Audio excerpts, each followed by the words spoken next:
Electronic and communication engineering મતલબ કે EC engineering. શું છે ઈસી એન્જિનિયરિંગનું ભવિષ્ય?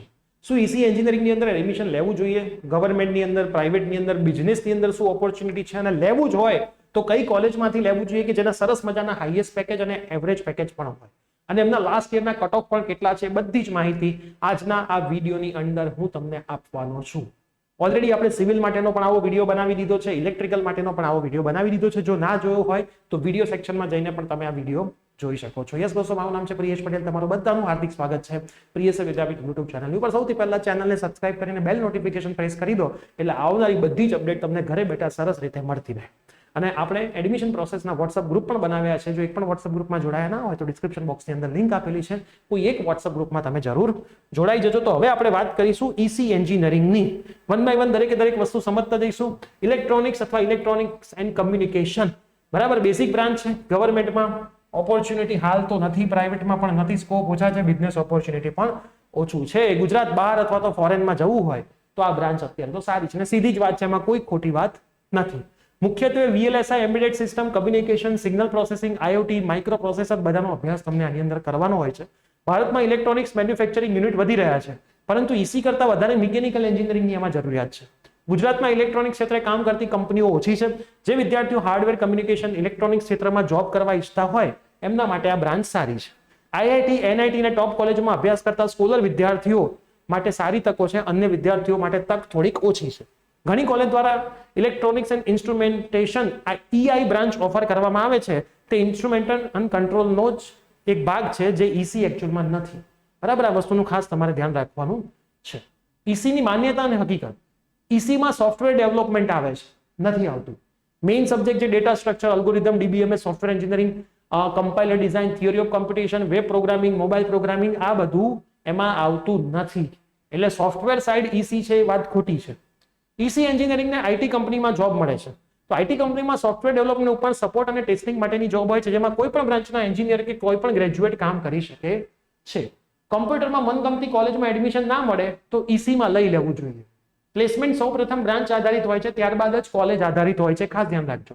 હંમેશા કોલેજ પસંદગીમાં કોમ્પ્રોમાઇઝ કરવું, બ્રાન્ચ પસંદગીમાં નહીં. જો તમારે ઈસીમાં એડમિશન લેવું હોય તો ચોક્કસ લેજો, પણ XY કોલેજમાં કોમ્પ્યુટરમાં એડમિશન નથી મળતું તો એ જ કોલેજમાં ઈસીમાં લઈ લો એવું ના કરતા. ઈસી અને કોમ્પ્યુટરમાં ઘણા બધા વિષયો સરખા આવે છે. આ તો ખોટી જ વાત છે, અમે ભણાવીએ છીએ, બરાબર. 30 થી 35 વિષયોમાં ભાગ્યે જ 4 થી 5 વિષય સરખા આવે છે.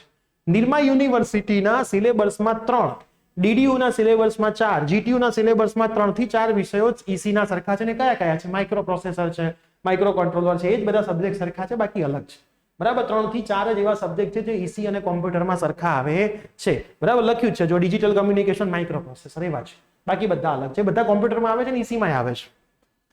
જેવી રીતે ઇસરો અને HALમાં એરોનોટિકલ એન્જિનિયરિંગની જરૂરિયાત નથી, જેવી રીતે ઓટોમોબાઈલ કંપનીમાં ઓટોમોબાઈલ એન્જિનિયરની જરૂરિયાત નથી, તેવી જ રીતે ઈવી કંપનીમાં પણ થોડાક જ ઇલેક્ટ્રિકલ એન્જિનિયરિંગની જરૂરિયાત હોય છે.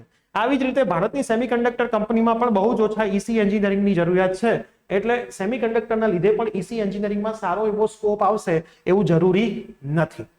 હવે વાત કરીએ સારી કોલેજ. ઈસી કરવું જ છે, નક્કી કરી લીધું, ઈસી જ કરવું છે.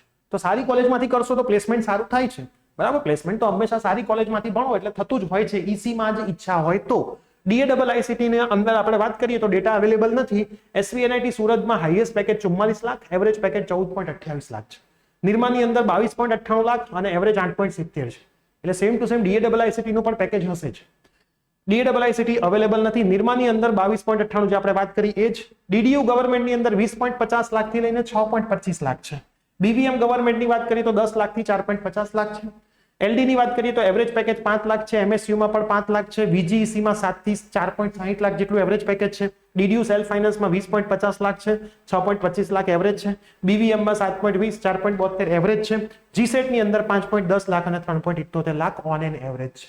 મતલબ તમે સારી કોલેજની અંદરથી ઈસી કરો છો તો તમને મળવાના ચાન્સ બી વધી જતા હોય છે, કેમ કે કટ ઓફ થોડાક ડાઉન હોય છે. અમુક જગ્યાએ તો વેકેન્ટ સીટ્સ છે, પણ પ્લેસમેન્ટ તમારું સારું થઈ શકે છે. તો જો તમે પસંદ કરવાના હોય તો સારી કોલેજમાંથી કરવું જોઈએ, જેમ આપણે સિવિલ ઇલેક્ટ્રિકલમાં પણ કીધું. બરાબર, એ જ રીતે હું ઈસીમાં બી કહીશ કે તમારે ઈસી કરવું જ છે તો બહુ સારી જગ્યાએથી કરશો તો તમને કોઈ જ વાંધો આવશે નહીં. તો આ વિડીયો તમારા બધા જ મિત્રોમાં શેર કરી દેજો. લાસ્ટ યરના કટ ઓફ બીજી બધી કોલેજના પણ આપણે મૂક્યા છે ઇન્સ્ટાગ્રામ હેન્ડલ પ્રિયેશ વિદ્યાપીઠ પર. પ્લેસમેન્ટના ડિટેલ્સ પણ મૂકી છે, તો ઇન્સ્ટાગ્રામ હેન્ડલ વિઝિટ કરવાનું પણ ભૂલતા નહીં. મળીશું આવી જ કોઈ નવી અપડેટ સાથે. Till then by. Take care.